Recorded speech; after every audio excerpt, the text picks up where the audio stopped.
destinasi ketiga. Kita mau ke KL dulu untuk transit kurang lebih 2 jam di KL. Setelah itu baru kita pindah pesawat untuk menuju ke Narita. Thank you. So hari ini kita mau ke Japan. Tapi kita transit dulu di Malaysia, KL, untuk ganti pesawat menuju ke Narita. So check it out ya.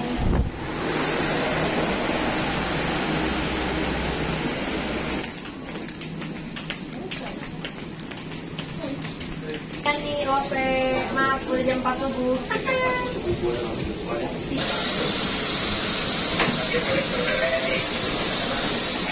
Setelah sampai di Malaysia, ini kita mau transit ke gate C27.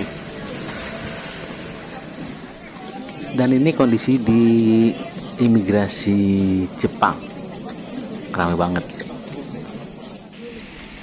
Good. Apa ini ya? Good. Selamat siang. Masih di Jepang dan sekarang kita mau ke Samara. Apa itu Samara? Nanti kita lihat langsung aja ya. Oke, thank you. Oke, nah dari parkiran bis kita akan berjalan sedikit, kurang lebih 500 meter lah ya, menyusuri jalan-jalan sempit yang bernuansa kota tua pada zaman Edo. Sawara yang dikenal pula dengan Koedo atau Edo kecil. Jadi di sana Anda akan menemukan suasana Jepang pada zaman Edo, itu kisaran tahun 1603 sampai 1867, dengan berbagai bangunan tua, kerajinan tangan tradisional, dan sejarah yang dihidupkan kembali. Lalu di sebelah kanan kita itu adalah kanal yang melewati Suigo, adalah perairan yang sama yang digunakan para pedagang 200 tahun yang lalu. Dan juga ada Taman Nasional Suigo Tsukuba Kuashi. Di sekelilingnya memiliki 1,5 bunga iris. Dan selama zaman Edo, Sawara berkembang sebagai pusat pengiriman beras. Sejumlah bisnisnya tetap beroperasi sejak saat itu, memberikan suasana masa lalu Jepang pada kota ini. Lalu berbagai rumah pedagang, gudang tua, dan bangunan bersejarah berjajar di jalanan di Sawara, memberikan Anda sekilas pandang tentang sejarah Jepang. Dan sekarang kita akan memasuki rumah Tadakata Ino.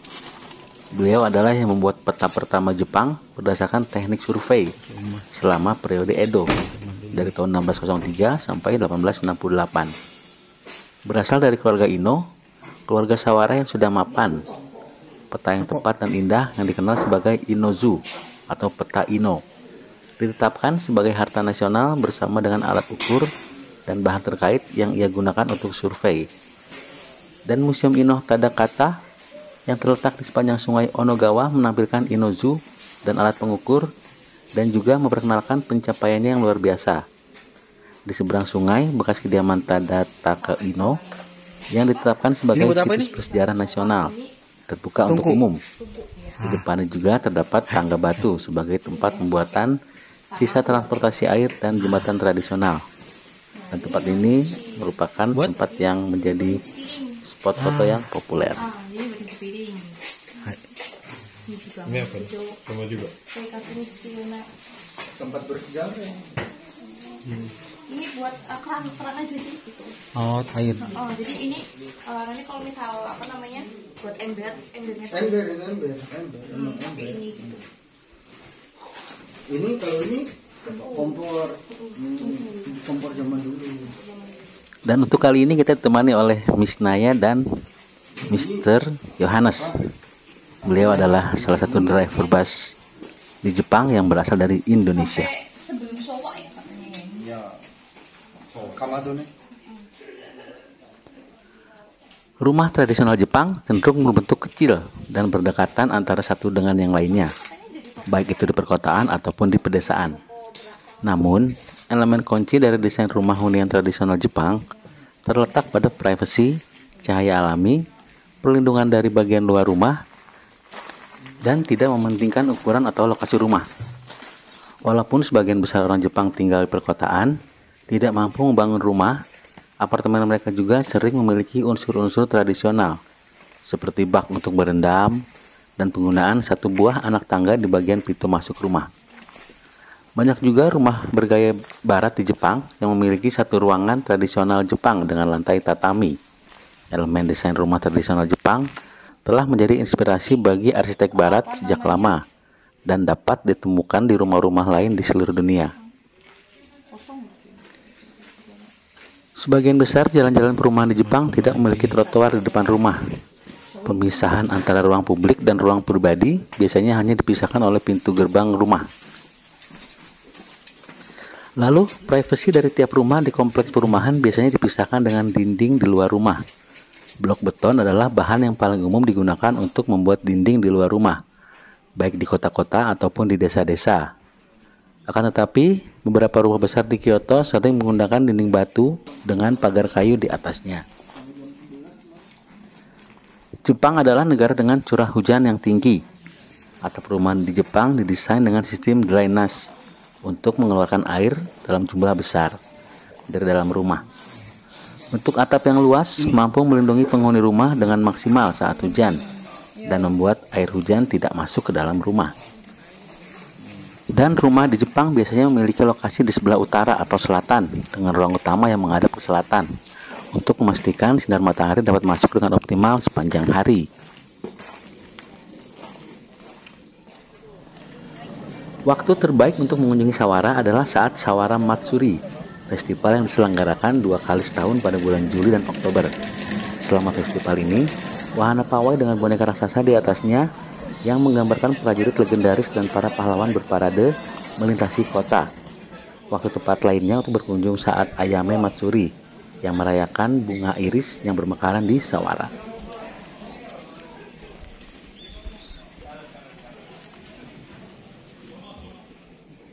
Sekarang kita berada di Museum Takaino. Tapi untuk ke dalam kita tidak bisa memvideo atau mengambil foto. Jadi buat kalian yang penasaran, silahkan langsung aja datang ke sini. Yang paling terkenal dari museum ini adalah sebuah ruangan yang memamerkan replika dari keseluruhan negeri Jepang, lengkap dengan kontur tanahnya, ditambah dengan beberapa permainan penyusunan peta Jepang di sekelilingnya, membuktikan bahwa museum tersebut cocok untuk semua kalangan. Ada juga sebuah teater audiovisual mini yang memutarkan dokumenter secara berulang, dan beberapa stand dengan layar di mana pengunjung bisa mengakses informasi yang mereka butuhkan.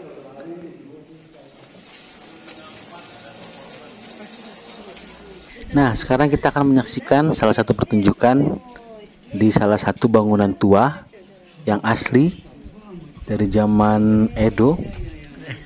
Jadi bisa kita lihat nanti arsitekturnya atau tiang-tiangnya terbuat dari kayu asli, ya.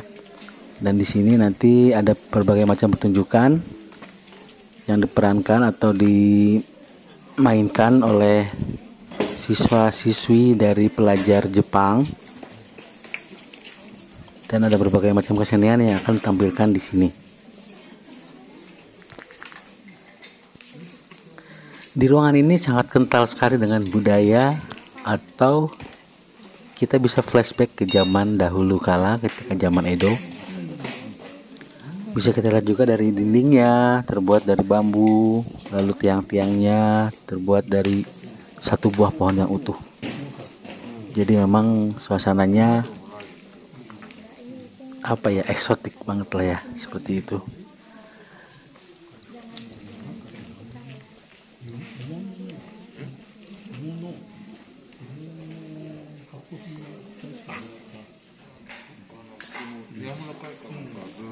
Di map mana coba yang tadi sebutin yang apa? Bukan yang kata dia sama rawat itu yang.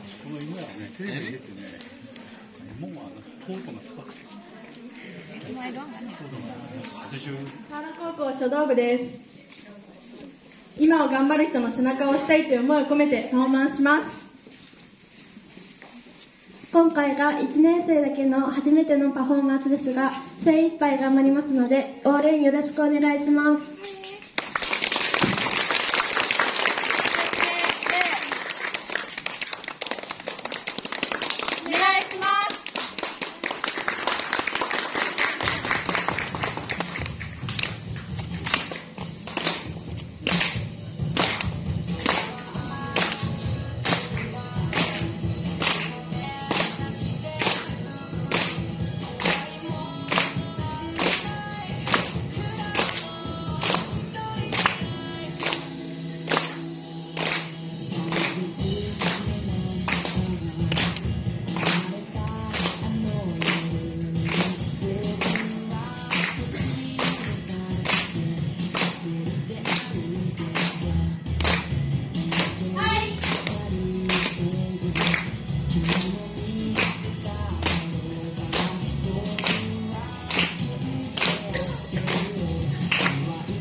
Ini adalah stage kedua. Jadi tadi ada stage pertama, ada stage kedua. Jadi ada 2 stage untuk pertunjukan.